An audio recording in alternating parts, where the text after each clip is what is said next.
c'est super important de continuer à se former. Je voulais prendre de l'expérience de l'autre côté, en tant qu'entraîneur.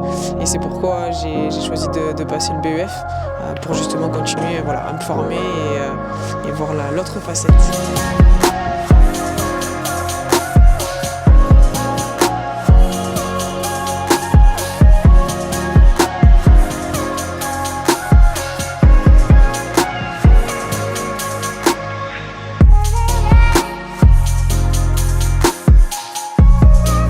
Greg Girardin, je suis CTR formation en charge d'un BMF en apprentissage à Castelmoreau, mais aussi formateur permanent sur le BEF, où j'accompagne donc Valérie et 5 autres stagiaires en tant que maître de stage. Donc aujourd'hui là on est au 3 MTKD, donc son club, pour faire la première visite. En présence du tuteur et d'un responsable du club, afin de créer du lien et de un petit peu voir comment contextualise Valérie dans son club.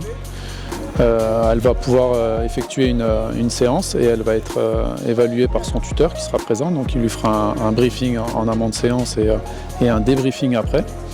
Et moi je serai en supervision pour aider et pour échanger avec eux sur le contenu de sa séance. Donc Valérie, c'est une ancienne joueuse professionnelle qui a fait Coupe du Monde, Ligue des Champions. Donc, elle est entrée au BEF par la voie des 100 matchs. Donc, c'est-à-dire que ceux qui ont fait plus de 100 matchs au niveau national sont autorisés à rentrer au BEF sans passer par le BMF. Donc c'est son cas à elle. Donc voilà, elle a une très grande connaissance du jeu, une très grande expérience dans le jeu, mais elle n'a pas tous les codes, je vais dire, sur les procédés d'entraînement, les méthodes pédagogiques associées, etc. Donc c'est un petit peu plus difficile pour elle et pour ce genre de stagiaire à ce niveau-là, mais ça va apprendre très vite et ça ira parce que la connaissance du jeu, c'est quand même un élément important dans le BEF. Donc on a une promo de 24 stagiaires au BEF, on est 4 formateurs permanents, donc on s'est dispatché les stagiaires, donc on en a 6 chacun en tant que maître de stage, donc on a 2 visites à faire dans l'année. Mais c'est vrai que la relation avec nos 6 stagiaires, elle est un peu plus présente par rapport aux autres, parce qu'effectivement, déjà dans le retour de commande en salle, on est avec eux. Entre les semaines de formation, on est souvent au téléphone, souvent par mail, par message, on échange, ils posent des questions, ils sont demandeurs. Donc moi je suis disponible pour mes stagiaires, ça c'est sûr. Ça fait partie de notre rôle de formateur permanent, d'être un accompagnateur, donc on est tout le temps disponible. Le fait de venir en club, c'est encore une marche supplémentaire et c'est vraiment bien parce que ça permet de voir comment elle fonctionne avec ses joueuses, de voir l'entourage, les gens qui sont autour d'elle pour l'accompagner dans cette formation et ça permet de réguler, de créer du lien aussi et de faire en sorte qu'elle puisse faire sa formation du mieux possible.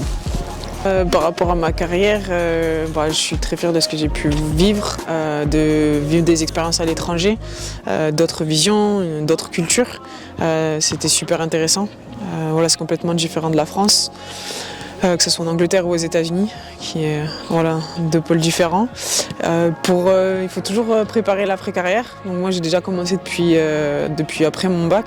Donc j'ai fait des études en tout ce qui est marketing, management, organisation d'événements, où j'ai fini après, c'était 1 an avant la Coupe du Monde. Du coup j'avais arrêté pour vraiment bien me concentrer, pour bien préparer. Mais on pense toujours à l'après et c'est vrai que ces dernières années j'ai eu des blessures, et c'est super important de continuer à se former. Je voulais prendre de l'expérience de l'autre côté, en tant qu'entraîneur. Tous les coachs que j'ai eus m'ont toujours apporté, que j'ai eu à Toulouse quand j'étais petite, où j'ai gagné des titres aussi avec eux et ils m'ont toujours, ils ont essayé de gérer mon caractère. Donc du coup j'ai un peu appris tout ça et au fur et à mesure que ce soit à Montpellier sur mon premier contrat professionnel aussi, dans tout ce qui est positionnement et puis de jouer avec un professionnel, c'est autre chose, ça demande plus de rigueur, plus d'intensité aussi, qui est vraiment différent de la D2 où j'ai pu évoluer sur ma dernière année. Donc j'ai pris un peu de tout le monde et puis mes coachs à l'étranger Willy Kirk, qui était mon coach à Everton. Pareil, c'est complètement une vision différente, que ce soit dans l'approche des entraînements, dans l'approche des matchs. Et je garde ces bons souvenirs qui, j'espère, que j'ai envie de pouvoir partager aussi avec mon équipe. C'est une formation, comme ils nous avaient prévenu au positionnement, que ça allait être dur, intense. C'est vrai que je ne m'attendais pas forcément à autant d'intensité, que ce soit en termes de terrain, parce qu'on doit jouer les cobayes entre nous pour nous aider. Voilà, on est quand même une équipe de 24 pour justement aider nos coéquipiers sur leur passage péda. Et c'est très intense, très intéressant de pouvoir apprendre voilà, toutes les facettes, que ce soit en termes de préparation physique, que ce soit dans la construction du projet de jeu. Ça demande beaucoup d'investissement dans la recherche par rapport à notre club, du projet club, du projet sportif et de mettre des actions en place. Ça prend vraiment pas mal de temps et de pouvoir bien analyser. C'est vrai que c'est quelque chose que j'avais pas forcément conscience complètement et c'est vraiment une grosse charge de travail, mais du coup ça a été un peu compliqué au début de trouver mes marques parce que c'est complètement, voilà, comme je l'ai dit, c'est complètement différent, mais là je commence au fur et à mesure à avoir le bon cap pour pouvoir progresser. Théoriquement, on a été briefé sur des réunions et sur une formation de tuteur que j'ai profité en début de saison. Donc dans cette formation, c'est ce qu'on apporte, c'est du coup ses bagages, son expérience, c'est l'accompagner sur tout ce qu'elle va pouvoir mettre en place, qu'elle soit à l'aise et qu'elle reste, parce que souvent avec les échanges moi que j'ai pu avoir, en l'occurrence avec Valérie qui a une grosse carrière footballistique en tant que joueuse, mais qui découvre un peu ce métier en tant qu'entraîneur de coaching. Donc elle s'investit. Donc je vais dire déjà d'avoir, on en parlait tout à l'heure avec Grégory, c'est qu'il faut exercer, même si on se plante. C'est de continuer.